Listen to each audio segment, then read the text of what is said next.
réglage évidemment qu'on veut. Bon, alors c'est bien, ça on a parlé d'une image, et puis de 4 pour la fusion. Mais maintenant on va aller beaucoup plus loin. Maintenant on va commencer à rentrer dans l'an après 2010. Jusqu'à maintenant on était dans la balbutiement. On va faire de la fusion d'images. Alors regardons pourquoi. Voilà des photos prises à la Sainte-Chapelle par les gens de la Sainte-Chapelle, que je remercie. C'était spécialement pour mon bouquin. Et la Sainte-Chapelle, il y a un gros problème. C'est qu'il y a des voûtes très très sombres et des miroirs très très clairs. Donc on a vu tout à l'heure qu'on avait corrigé une seule image, mais là il y a trop de différences. Donc on en prend 4, par exemple. On peut en prendre plus.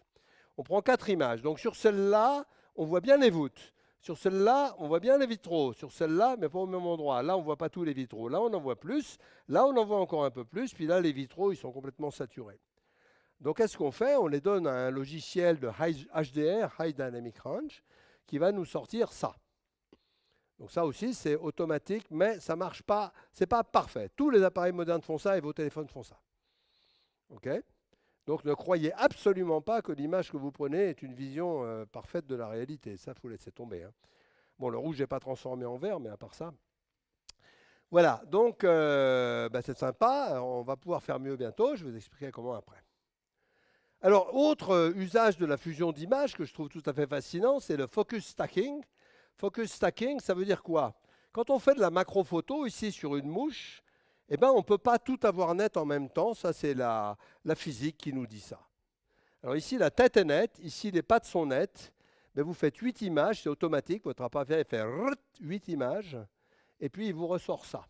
Oups, pardon. Il vous ressort ça où tout est net. Qu'est-ce qu'il a fait? Il a pris les parties nettes de chaque image.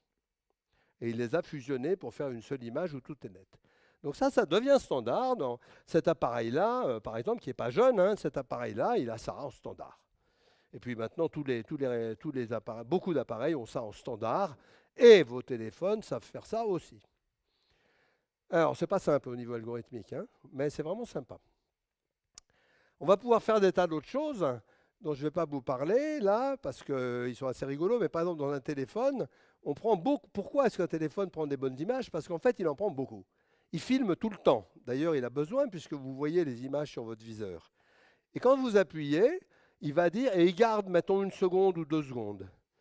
Alors avec ça, on peut faire le live view d'Apple, c'est-à-dire on voit les gens qui bougent un peu. C'est très chouette.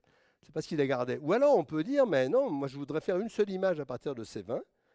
Et alors on peut faire des trucs de plus en plus marrants, du genre, on a un groupe, et on a pris 1 ou 2 secondes d'image, et par exemple, il y a quelqu'un qui s'est mis à sourire qu'au milieu. On détecte que certaines personnes ne souriaient pas avant, on va enlever les endroits où elle ne souriait pas et prendre les endroits où elle souriait, ce qui fait que tout le monde sourit dans la photo.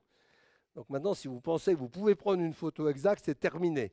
Donc on va pouvoir éventuellement aussi enlever des gens, détecter il y a quelqu'un qui manque dans le groupe, le prendre dans une autre photo et le rajouter dans le groupe. Les méthodes KGB sont largement dépassées par les algorithmes. Donc dans vos téléphones, il y a vraiment tout ça. Hein. C'est comme ça.